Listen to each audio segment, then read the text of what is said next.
로 28장 2절까지 우리 한 절씩 교독하시고 마지막 절 같이 읽겠습니다.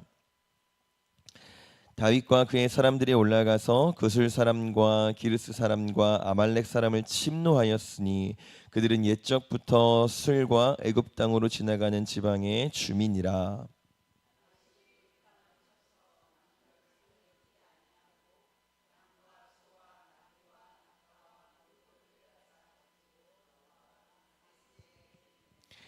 아기스가 이르되 너희가 오늘은 누구를 침노하였느냐 하니 다윗이 이르되 유다 네겝과 여라무엘 사람의 네겝과 겐 사람의 네겝이니이다 하였더라.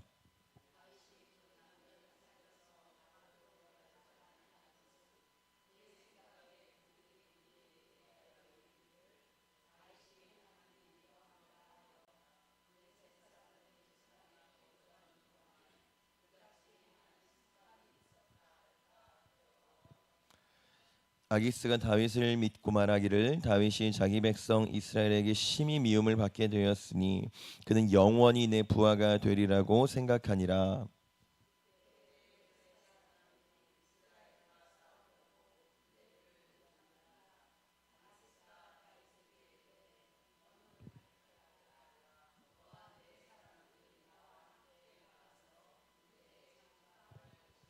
같이 읽겠습니다.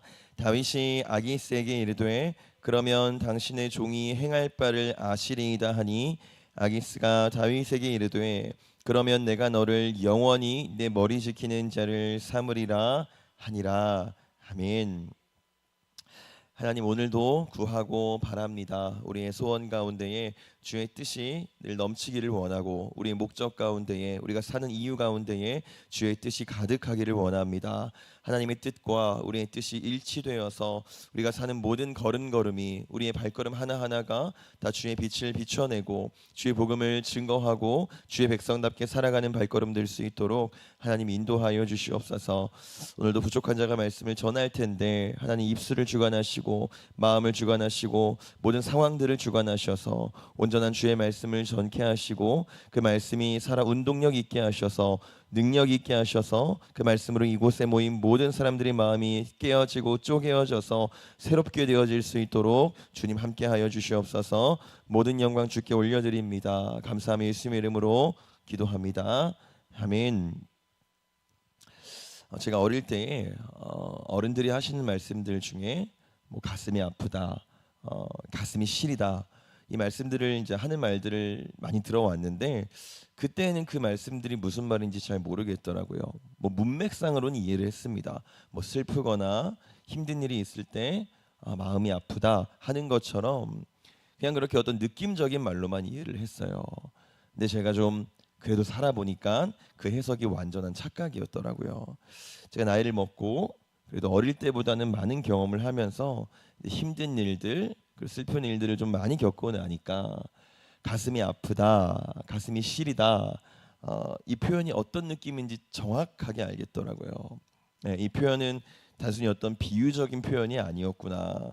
정말로 실제로 가슴이 아프구나. 네, 통증이 있는 것처럼 가슴이 시린 그 느낌을 이제는 제가 알아요.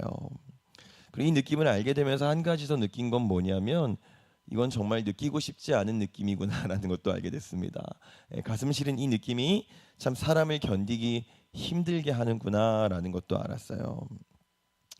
여러분, 다윗이요 사울을 피해서 도망 다니다가 많은 일들을 겪었는데 이제 세월이 꽤 많이 흘렀습니다. 근데 다윗이 처음에 사울을 피해서 도망 다녔던 그때랑 지금이랑 달라진 점이 하나 있다면 다윗이 더 이상 이제 혼자가 아니라는 거예요. 일단 3명의 아내가 생겼죠. 그리고 600명의 사람들, 다윗을 따르고 다윗을 의지하는 600명의 무리들이 생겼다는 겁니다. 그러니까 이제 다윗은요 자기 한 사람만 건사하면 되는 상황이 아니라 아내들과 무려 600명을 더 책임져야 되는 상황이 됐다는 거예요. 그리고 사실 말이 600명이지 실상은 몇 천 명의 사람들이었을 텐데 오늘 본문 이전의 2절을 보면요, 이 600명의 사람들이 단신이 아니고요, 가족들을 거느리고 있었다라고 말합니다. 근데 이 당시 가족들은요 지금처럼 핵가족이 아니죠. 엄청난 대가족이잖아요. 당장 다윗만 해도 지금 아내가 벌써 셋이나 있고요. 그리고 당장 그도 8번째 아들이었죠. 그러니까 최소한 지금 다윗이 책임져야 되는 사람들이 600명이 아니라 수천 명의 사람들이었을 거라는 겁니다. 여러분 다윗의 마음이 그럼 어땠을까요? 지금 사울의 추격은 여전히 끝날 줄을 몰라요. 단 하루도 발 뻗고 잡은 적이 없습니다. 그리고 이제는 혼자가 아니에요. 내가 책임져야 되는 사람들, 건사해야 되는 사람들이 무려 수천 명입니다. 이 짓눌리는 압박감에 가슴이 많이 아팠을 것 같아요. 이 답답한 가슴을 매일같이 부여잡고 다윗이 살았을 텐데 다윗은 더 이상 이 불안한 느낌을 견딜 수가 없었던 것 같습니다. 그래서 결정을 하는데 이렇게 결정합니다. 우리 본문 2절 말씀 3절 같이 한번 보겠습니다. 시작. 다윗과 그의 사람들이 저마다 가족을 거느리고 가드에서 아기스와 동거하였는데 다윗이 그의 두 아내 이스라엘 여자 아히노암과 나발의 아내였던 갈멜 여자 아비가일과 함께 하였더니. 아멘. 여러분 다윗이요 지금까지 역사를 한번 떠올려 보세요. 사울을 무려 2번이나 살려줬죠. 그리고 사울을 피하겠다고 동굴에도 한번 들어가 봤고요.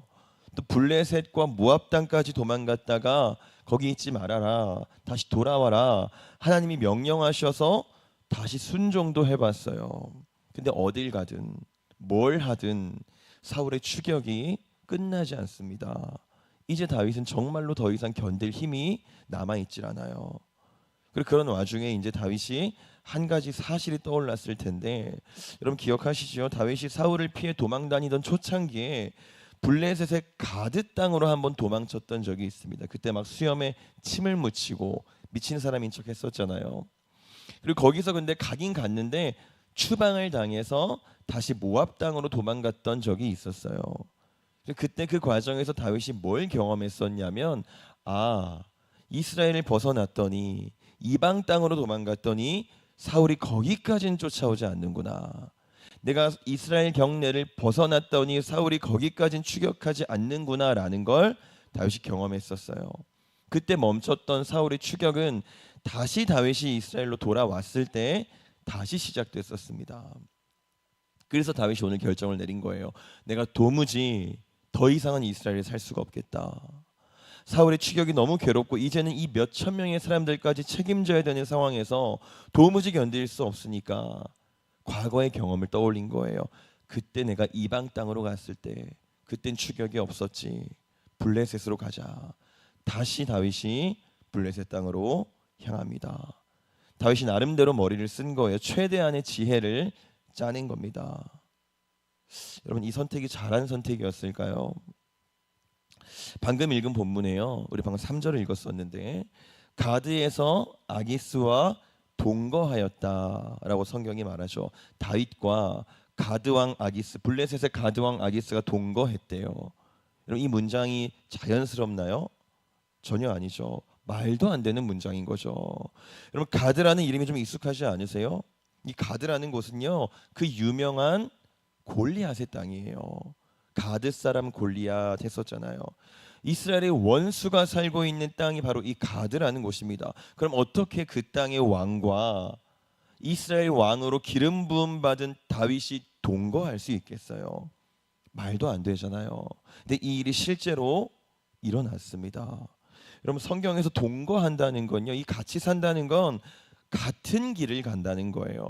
같은 삶을 살겠다는 겁니다. 지금 다윗은 동거할 수 없는 사람과 동거하게 됐어요. 어떻게 이런 일이 가능할까요? 다윗이 묻지를 않았어요.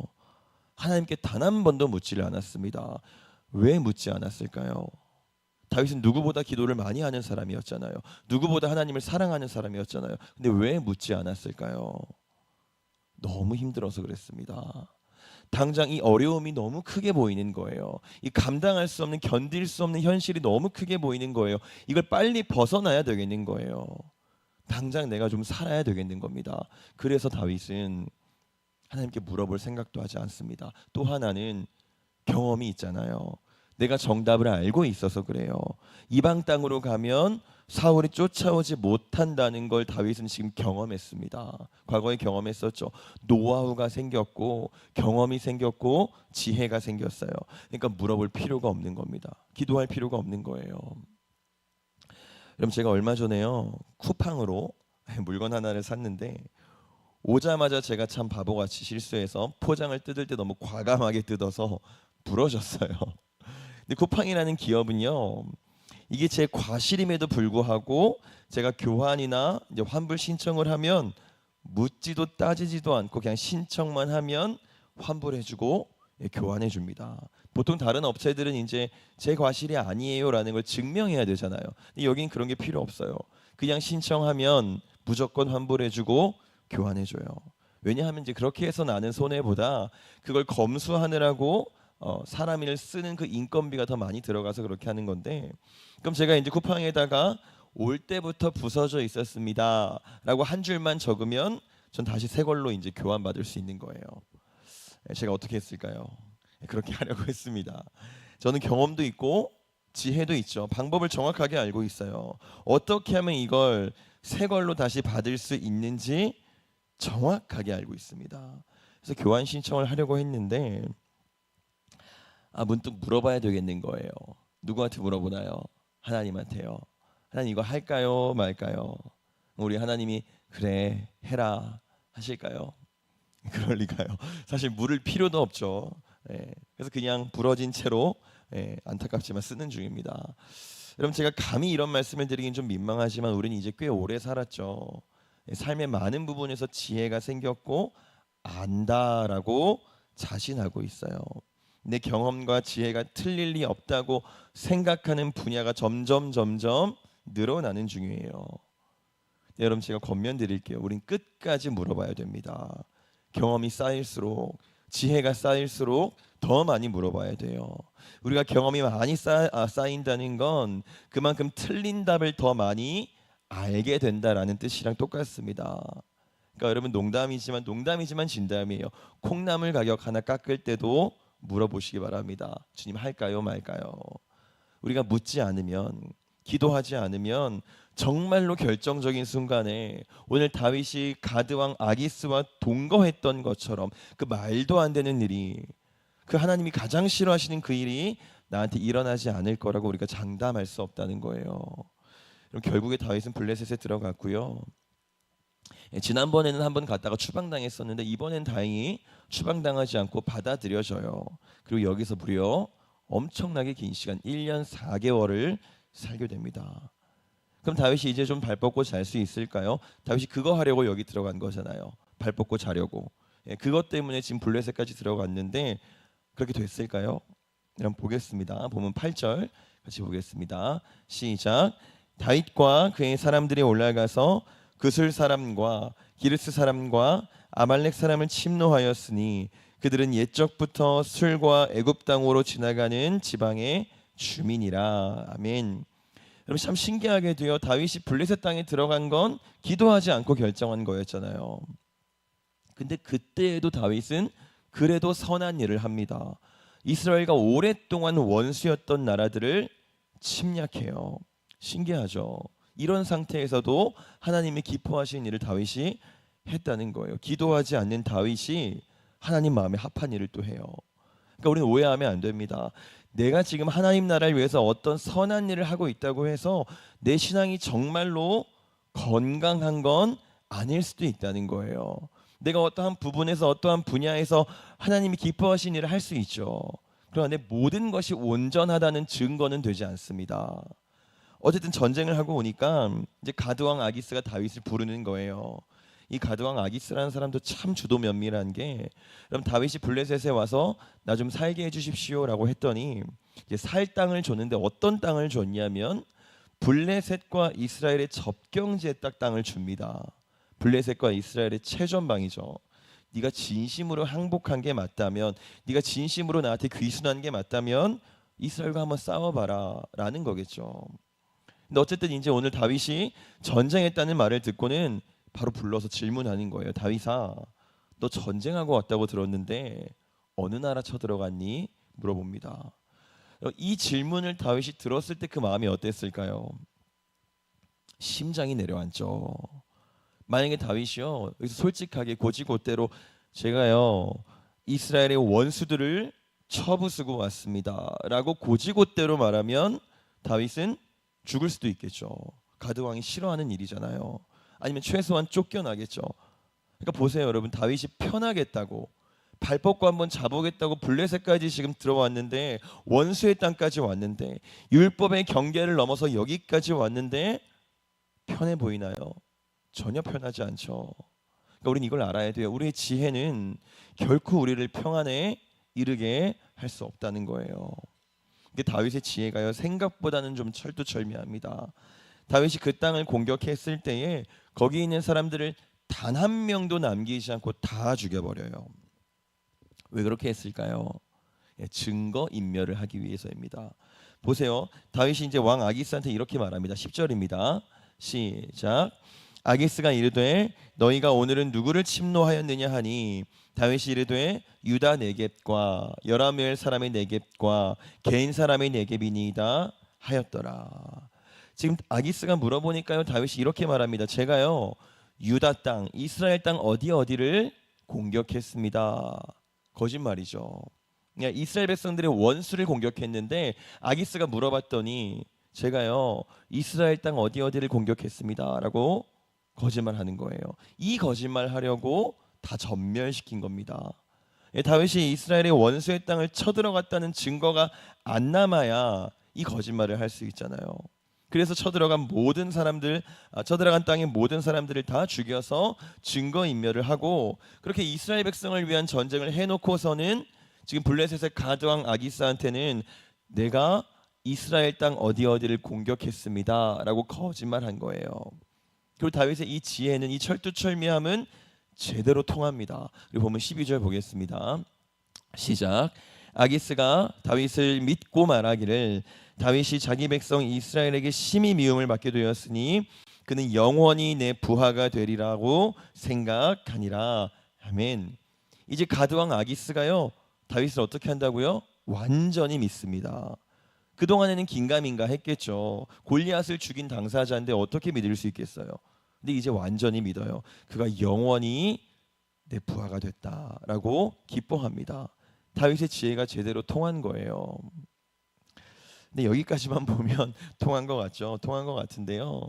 다윗이 드디어 발 뻗고 좀 잘 수 있겠구나, 드디어 평강이 임했구나, 다윗의 지혜가 적중했구나 생각하려고 할 때에 정말 상상하기도 싫은 일이, 지금까지와는 비교도 안 되는 엄청난 일이 벌어집니다.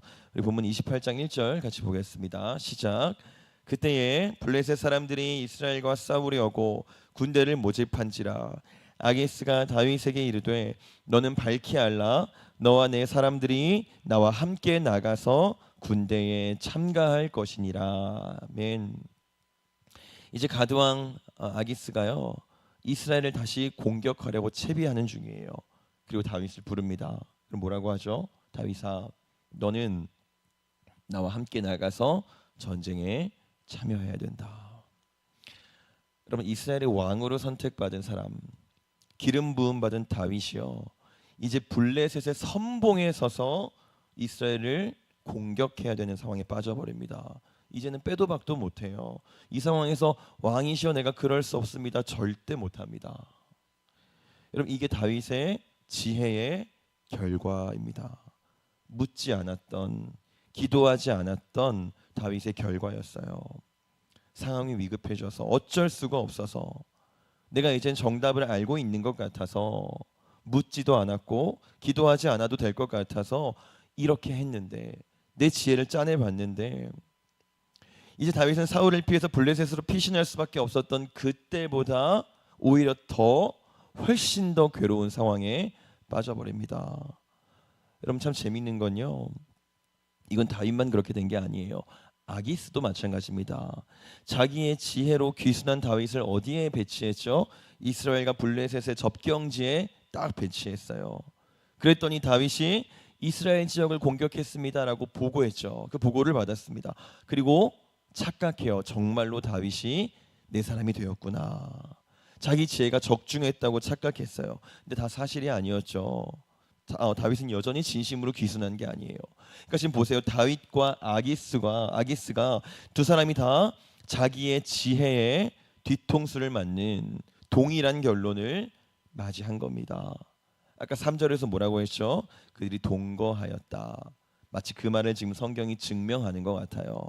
동일한 결론을 맞이합니다. 그럼 다윗은요, 정말 기도를 많이 하는 사람이었어요. 힘들 때나 어려울 때나 정말 견디기 힘든 순간에도 기도를 많이 하는 사람이었습니다. 그래서 다윗의 기도가 성경으로도 많이 쓰여졌죠. 시편을 보면 다윗의 그 절절한 기도가 정말 많이 나와 있어요. 근데 지금 블레셋에 오고 나서 총 1년 4개월, 16개월을 살았는데요. 이 기간 동안 쓰여진 다윗의 시편은 단 한 편도 없습니다. 다윗이 기도하지 않았다는 증거죠. 그리고 기도하지 않는 사람은, 묻지 않는 사람은 그 짧은 지혜로는 결코 그 어떤 평안도 얻을 수 없음을 여러분 보셨으니 기억하시기 바랍니다. 내가 어쩔 수 없다고, 내가 상황이 위급하다고, 혹은 내가 지혜가 있어서 내가 이미 다 경험해 봤다고 하는 그 부분이 우리가 가장 쉽게 넘어질 수 있는 부분이라는 거예요. 여러분, 우리의 가슴이 정말 뜯겨나가는 고통 중에 있더라고 할지라도, 또 매우 작은 일이어서 물어볼 필요가 없는 일이라고 할지라도 우리가 아주 세세하게 모든 것들 하나하나 다 우리 하나님께 묻고 기도하기를 원합니다. 그때 정말 우리에게 평강 주시기를 원하는 하나님께서 우리는 얻을 수 없는, 우리의 지혜로는 도무지 닿을 수 없는 놀라운 참 평강을 그때에 허락하실 줄 믿습니다. 기도하겠습니다.